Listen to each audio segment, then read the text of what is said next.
Jack Thompson had always considered himself a man of principle. He believed in justice, fairness, and the sanctity of a good cup of coffee in the morning. What he didn't believe in, what he outright despised, was bureaucracy for the sake of bureaucracy. So when the Homeowners Association, HOA, decided to slap him with a fine for unauthorized guests, Jack wasn't just annoyed. He was offended. And if there's one thing you should know about Jack Thompson, it's that offending him is a bit like poking a bear with a stick, entertaining for about 5 seconds before it becomes your worst idea ever. The letter arrived on an otherwise uneventful Tuesday morning. Jack was sipping his coffee, reading the newspaper, and silently judging the world's latest political scandals when his wife, Linda, dropped the HOA envelope on the table with all the grace of someone delivering bad news. "It's from them," she said ominously, as though them were a cult rather than a group of retired busybodies with too much time on their hands. Jack opened the letter, skimmed it, and then read it again, this time out loud for Linda's benefit. "Dear Mr. Thompson," he began in his best impression of someone who had never experienced joy, "it has come to our attention that your property has been in violation of HOA Regulation 14B regarding unauthorized guests." He paused for dramatic effect. "As such, you are hereby fined $500 and will face additional penalties should this violation continue." Linda raised an eyebrow. "Unauthorized guests? Who are they talking about?" Jack leaned back in his chair, holding the letter like it was evidence in a courtroom drama. "They're talking about my nephew, Tim. You know, the kid who's been staying here while he gets settled at college." Linda frowned. "But Tim isn't a guest. He's family." "Exactly," Jack said, waving the letter in indignation.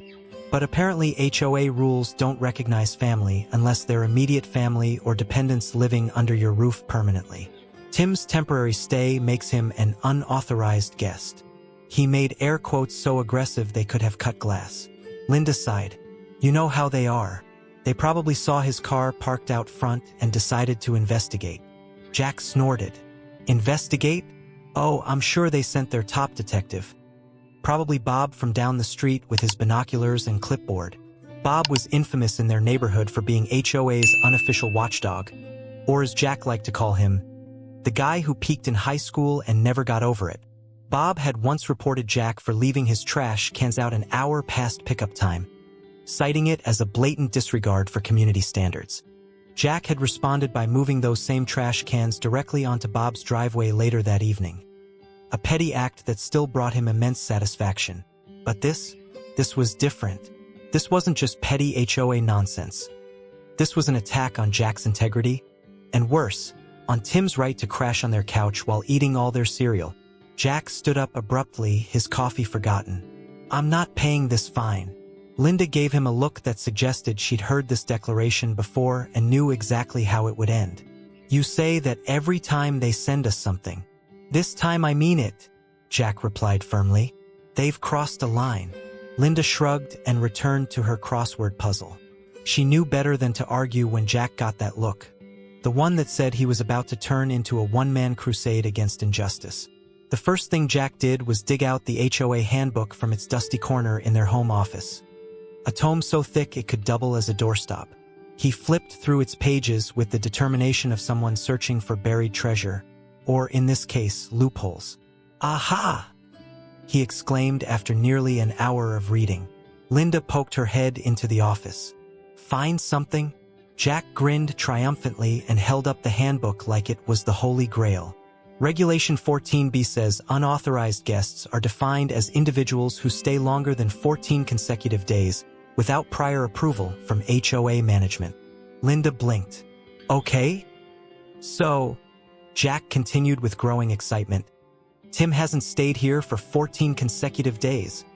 He spent last weekend at his friend's dorm room across town." Linda nodded slowly as realization dawned. "Which means he technically hasn't violated the rule."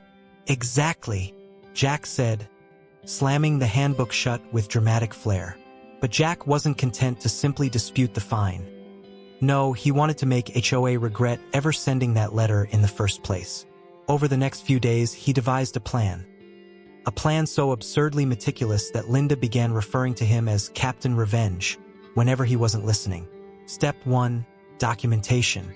Jack compiled every scrap of evidence proving Tim hadn't stayed 14 consecutive days.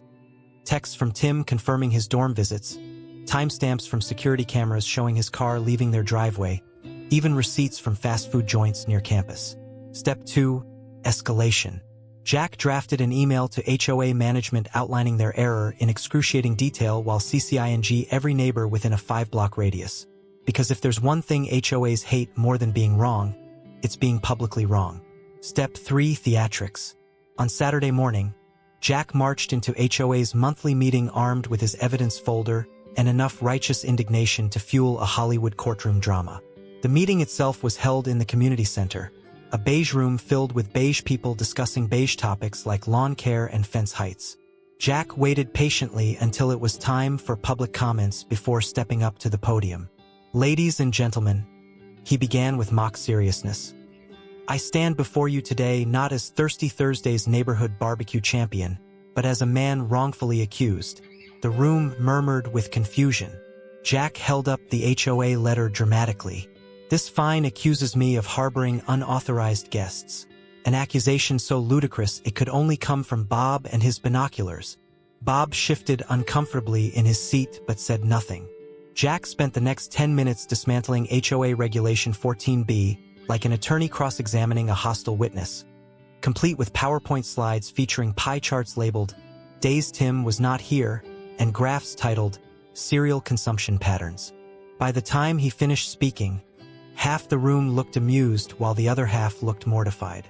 HOA management tried to defend themselves but quickly realized they were outmatched, not just by Jack's evidence but by his sheer theatricality. In the end, they agreed to rescind the fine and promised to review Regulation 14B at their next policy meeting. A small victory, but one that felt monumental nonetheless. As Jack left the meeting victorious, Linda greeted him outside with her usual mix of amusement and exasperation. "Well?" she asked. Jack grinned smugly and handed her back the now useless fine notice. "Justice has been served." And with that, Captain Revenge retired for now. Jack Thompson was not a man to let things slide. After his theatrical takedown of the HOA's ridiculous fine at their monthly meeting, he thought the matter was resolved.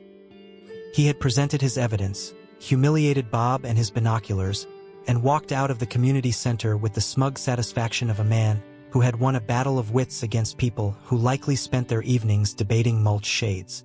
But Jack had underestimated one thing: the HOA's ability to double down on pettiness. The very next day, another letter arrived in his mailbox. This time, it wasn't just a fine. It was a formal notice of continued violations. Jack stared at the envelope like it was a ticking time bomb.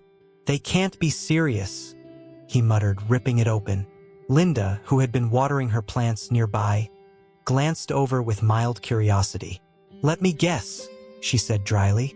"Bob found another imaginary infraction?" Jack scanned the letter and groaned. "Dear Mr. Thompson," he read aloud, "despite your recent appeal, we have determined that your property remains in violation of Regulation 14B regarding unauthorized guests." He paused, his voice dripping with sarcasm. "Furthermore, we have received complaints from neighbors regarding excessive noise and inappropriate parking arrangements associated with said guest." Linda raised an eyebrow. "Noise? Tim barely speaks above a mumble. And parking arrangements?" Jack scoffed. "His car is parked in our driveway. What do they want him to do? Levitate it?" The letter went on to threaten further penalties if Jack didn't immediately rectify the situation. It ended with an ominous note about potential legal action if he failed to comply. Jack slammed the letter onto the kitchen counter. "This is war." Linda sighed and leaned against the counter. "You sure you want to go down this road? You know how they are." "Oh, I know exactly how they are," Jack said, pacing back and forth like a general preparing for battle. "They're petty tyrants drunk on power, and I'm about to sober them up." Step 1 of Jack's revenge plan began that afternoon. He decided to investigate just how far HOA's absurdity extended by talking to his neighbors. What he discovered was both shocking and hilarious. First, there was Mrs. Peterson, whose birdbath had been deemed an unauthorized lawn ornament. She'd received 3 fines before she started sunbathing nude in her backyard as a trap for HOA snoops. Sure enough, Bob had wandered into her yard uninvited and gotten an eyeful, leading to Mrs. Peterson calling the police for trespassing. Then there was Mr. Garcia, who had been fined for having mulch that was too light. He'd retaliated by painting his mulch dark red with leftover house paint, a move that earned him another fine for unauthorized landscaping modifications. And let's not forget the Johnsons, who were fined $50 because their patio furniture wasn't aesthetically harmonious with the neighborhood's design standards. They responded by replacing their chairs with inflatable pool loungers shaped like flamingos. Jack listened to these stories with growing amusement and growing determination. Clearly, he wasn't alone in his fight against HOA tyranny. Step 2. Documentation overload. Jack spent hours compiling every piece of evidence he could find to prove Tim wasn't an unauthorized guest. He included photos of Tim's dorm room visits, timestamps from security cameras showing when Tim left and returned home, and even receipts from fast food places near campus to demonstrate Tim wasn't eating all his meals at Jack's house. But Jack didn't stop there. He decided to take things up a notch by documenting every ridiculous HOA rule he could find in their handbook, and every instance where those rules had been inconsistently enforced. For example, Regulation 8C prohibited holiday decorations before Thanksgiving, but Bob still had Halloween cobwebs hanging from his porch in mid-November. Regulation 12A required all pets to weigh under 15 pounds, but Mrs. Hamilton's Labrador clearly exceeded that limit. Regulation 5D mandated garage doors be closed within 5 minutes of opening, but Mr. Lee routinely left his garage open for hours while working on his car. Jack compiled all this into what he called the HOA hypocrisy file, a binder so thick it could double as a weapon. Step 3. Escalation through absurdity. Jack decided that if the HOA wanted to play petty games, he'd beat them at their own game by following their rules too perfectly. He started by installing a giant sign in his front yard that read, "Authorized guest parking only." Beneath it was a smaller sign listing Tim's car make and license plate number, just in case anyone needed further proof of authorization. Next, Jack set up a decibel meter near his driveway to measure noise levels whenever Tim played music or watched TV in the living room. He printed out weekly reports showing that Tim's noise levels were well below the neighborhood average, and mailed copies to HOA management along with sarcastic notes like, "Hope this clears up any confusion." Finally, Jack decided to address the parking complaints by painting lines on his driveway to create designated parking spots labeled guest parking and resident parking. He even added tiny signs that said HOA approved for good measure. By the end of the week, Jack's house looked less like a suburban home and more like an over-regulated parking lot. But it was all perfectly compliant with HOA rules. When Bob came by with his clipboard to inspect the property, Jack greeted him with a smile so wide it bordered on unsettling. "Afternoon, Bob," he said cheerfully. "Here to check out my new parking arrangements? I made sure everything was up to code." Bob mumbled something incoherent and quickly walked away, but not before snapping several photos of Jack's driveway. The next HOA meeting was scheduled for Saturday morning, and Jack couldn't wait to attend. Armed with his binder full of evidence and his newfound expertise in HOA regulations, he strode into the community center like a man on a mission. As expected, Bob and the rest of HOA management tried to defend their actions, but Jack dismantled their arguments with surgical precision.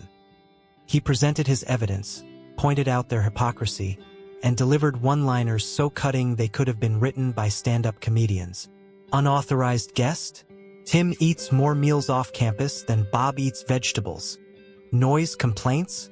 My nephew's music is quieter than your lawnmower. Parking violations? My driveway has more regulations than your entire handbook. By the time Jack finished speaking, half the room was laughing while the other half looked mortified. HOA management reluctantly agreed to drop all fines and promised to review their policies at the next meeting. A small victory, but one that felt monumental nonetheless. As Jack walked out of the community center victorious once again, Linda greeted him outside with her usual mix of amusement and exasperation. "Well?" she asked. Jack grinned smugly and handed her back yet another useless fine notice. Justice has been served again. Jack Thompson had thought he'd won. Twice now, he had faced the HOA's ludicrous accusations, and twice he had emerged victorious, armed with evidence, sarcasm, and an unwavering commitment to proving just how ridiculous they were. But the HOA wasn't done. Oh no, the HOA was like a bad rash. It didn't go away just because you treated it once. And Jack was about to find out that their pettiness knew no bounds. It started with another letter. This one arrived in a bright red envelope, as if the HOA had decided that their grievances deserved the same level of urgency as a fire alarm. Jack opened it with a sigh, already bracing himself for whatever nonsense lay inside. "Dear Mr. Thompson," he read aloud to Linda, who was folding laundry in the living room. "Following your recent appeal, we have conducted further investigations into your property and have identified additional violations of HOA regulations." He paused to roll his eyes. "Specifically, we have determined that your driveway markings constitute unauthorized modifications and must be removed immediately." Linda looked up from her laundry with a smirk. "Unauthorized modifications? You literally painted lines on your own driveway." Jack threw his hands in the air. "Exactly. It's my driveway. What's next? Are they going to tell me I can't mow my own lawn without prior approval?" Linda shrugged. "You know Bob would love that." Jack groaned and continued reading. "Furthermore, we have received complaints regarding excessive signage on your property, including the authorized guest parking only sign." He paused again, this time to laugh bitterly. "As such, you are hereby fined $1,000 and required to rectify these issues within 14 days. Linda whistled. $1,000? They're really pulling out all the stops now. Jack crumpled the letter into a ball and tossed it onto the coffee table. "They think they can intimidate me with fines? They clearly don't know who they're dealing with." Linda raised an eyebrow. "You're not going to let this go, are you?" Jack grinned mischievously. "Not a chance." Step one of Jack's counterattack was simple: escalation through absurd compliance. If the HOA wanted him to remove his driveway markings and signage, he would, just not in the way they expected. The next morning, Jack rented a pressure washer and spent hours scrubbing every inch of his driveway until it gleamed like polished marble. Then he went online and ordered custom stencils for new markings, this time with labels so detailed they bordered on parody. When Bob came by later that afternoon with his clipboard, because of course Bob came by, he found Jack standing proudly in front of his freshly painted driveway. "Afternoon, Bob," Jack called cheerfully. Bob squinted at the new markings and frowned. "What's all this?" Jack gestured dramatically toward the driveway. "I removed the unauthorized modifications as requested, but I figured I'd make things clearer this time." He pointed to one section labeled Resident Parking Zone A, Vehicle Registration Required. Then another, Guest Parking Zone B, Maximum Stay 14 days. And finally, Emergency Parking Zone C, 4 HOA inspectors only. Bob stared at him for a long moment before muttering something incoherent and walking away. Step 2. Signage overload. If the HOA thought his original sign was excessive, Jack decided to show them what real excessive signage looked like. He ordered dozens of signs online, everything from "No trespassing" to "Beware of dog." Even though he didn't own a dog, he placed them strategically around his property, creating what could only be described as a fortress of passive-aggressive warnings. At the entrance to his driveway, he installed a massive banner that read, "Welcome to Thompson Manor, home of authorized guests only." Beneath it was a smaller sign listing every HOA regulation he had ever been accused of violating, complete with sarcastic commentary like Regulation 14B, because family members are apparently illegal, and Regulation 5D, garage doors must be psychic. By the end of the week, Jack's house looked less like a suburban home and more like an amusement park designed by someone with a grudge against authority. Step 3. Public humiliation. Jack knew that fighting the HOA behind closed doors wasn't enough. He needed to expose their absurdity to the entire neighborhood. He started by organizing a block party. a seemingly innocent event designed to bring neighbors together, but actually intended as a platform for airing grievances against HOA management. The party was held on Saturday afternoon in Jack's backyard, which he had decorated with banners reading "Freedom from HOA Tyranny" and "Justice for Unauthorized Guests." He served barbecue ribs, handed out flyers detailing his battles with the HOA, and even set up a microphone for anyone who wanted to share their own stories of HOA harassment. Mrs. Peterson recounted her infamous birdbath incident while sipping lemonade. Mr. Garcia described his mulch painting escapade between bites of potato salad, and the Johnsons performed an impromptu skit about their flamingo patio furniture finds. By the end of the party, half the neighborhood was laughing hysterically while the other half was nodding in agreement, and Bob was nowhere to be seen. But Jack wasn't done yet. The following Monday, he attended another HOA meeting, this time armed not only with evidence but also with signatures from neighbors demanding policy changes.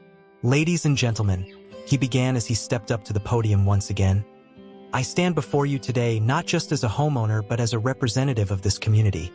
A community tired of being micromanaged by people who think mulch color is more important than common sense." The room erupted in applause. Jack spent the next 20 minutes dismantling every argument HOA management tried to make, pointing out inconsistencies in their enforcement policies, highlighting absurd regulations that served no purpose other than creating fines, and delivering one-liners so sharp they could have been used as weapons. If parking arrangements are such an issue, maybe Bob should stop parking his binoculars in my business. If noise complaints are valid based on decibel levels alone, then I demand we measure how loud Bob chews gum during meetings. And if unauthorized modifications are truly forbidden, Jack said with a grin, holding up photos of Bob's Halloween cobwebs still hanging from his porch in mid-November, then I suggest we start by finding our most dedicated rule enforcer. By the time Jack finished speaking, half the room was laughing while the other half looked mortified, and HOA management reluctantly agreed to review their policies at their next meeting. As Jack walked out of the community center victorious yet again, Linda greeted him outside with her usual mix of amusement and exasperation. "Well?" she asked. Jack grinned smugly and handed her back yet another useless fine notice. Justice has been served again. Jack Thompson had reached the pinnacle of his crusade against the HOA.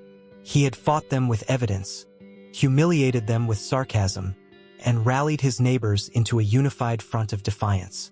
But Jack wasn't just looking for victory anymore. He was looking for closure. He wanted to end this once and for all. Not just for himself, but for every homeowner who had ever been fined for unauthorized mulch or excessive lawn gnomes. And Jack knew exactly how to make it happen.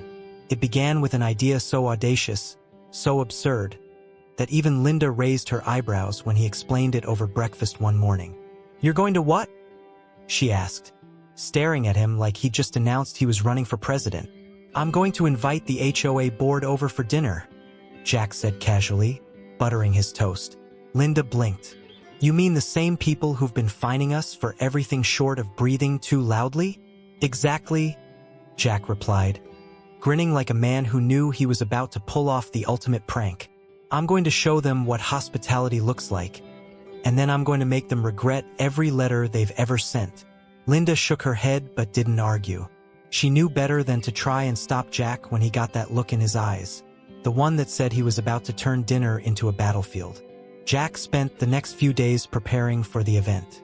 He sent out formal invitations to each member of the HOA board, complete with RSVP cards and a note that read, "Dinner will be served promptly at 7 p.m.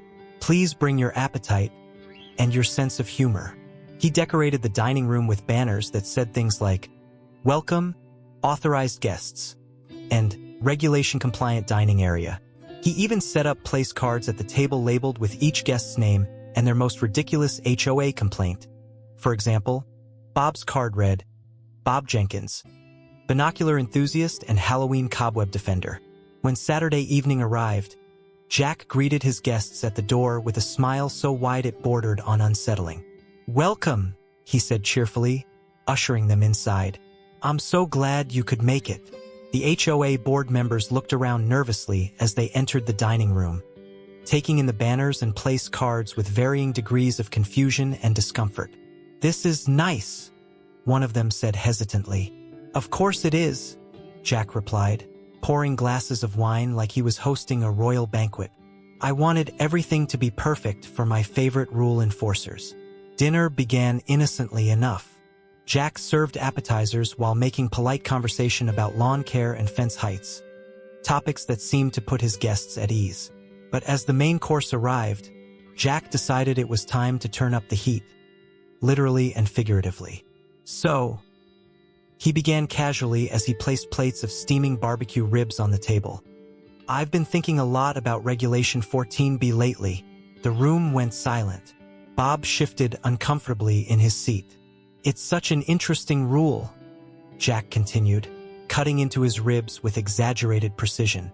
I mean, who decides how long a guest can stay before they become unauthorized? Is there a secret formula? A guest-to-day ratio? A council of elders? One of the board members cleared her throat awkwardly. Well, it's meant to ensure fairness across the community. Fairness, Jack exclaimed, laughing loudly enough to make everyone jump. That's a good one, because nothing says fairness like fining someone for having their nephew crash on their couch while eating cereal. Bob opened his mouth to respond but quickly closed it when Jack turned his gaze on him. And don't even get me started on driveway markings, Jack continued, gesturing dramatically toward his own driveway visible through the dining room window. I followed every rule you gave me and still got fined. What do you want me to do next? Install parking meters. The guests exchanged uneasy glances as Jack's tone grew increasingly sarcastic, but none of them dared interrupt him. And let's talk about signs, Jack said, leaning forward like he was delivering a closing argument in court. You fine me for excessive signage, but what about Bob's cobwebs? Are those considered decorations or structural hazards? Should we call an architect? Bob turned bright red but said nothing. By dessert, Jack had thoroughly dismantled every argument HOA management had ever made and left his guests squirming in their seats like kids caught cheating on a test. But Jack wasn't done yet. As everyone finished their pie, which Linda had baked specifically to soften the blow, Jack stood up and raised his glass in a mock toast. To the HOA, he declared loudly, grinning from ear to ear, for reminding us all that rules are important, but common sense is even more important. The guests mumbled awkwardly as they raised their glasses in response, but none of them looked particularly happy about it. As they left later that evening, Jack handed each guest a parting gift, a framed copy of Regulation 14B with sarcastic annotations written in red ink. Beneath it was a note that read, "Thanks for coming. And remember, justice is always served hot." Linda watched from the living room window as Bob and the other board members walked back to their cars in stunned silence. Well? She asked when Jack returned inside. Jack grinned smugly and held up one of the framed regulations like it was a trophy. Justice has been served again. And with that, Captain Revenge retired for now. If you enjoyed this story as much as I enjoyed telling it, don't forget to hit that like button. Share this tale of suburban warfare with your friends. And let me know in the comments if you've ever had your own HOA horror story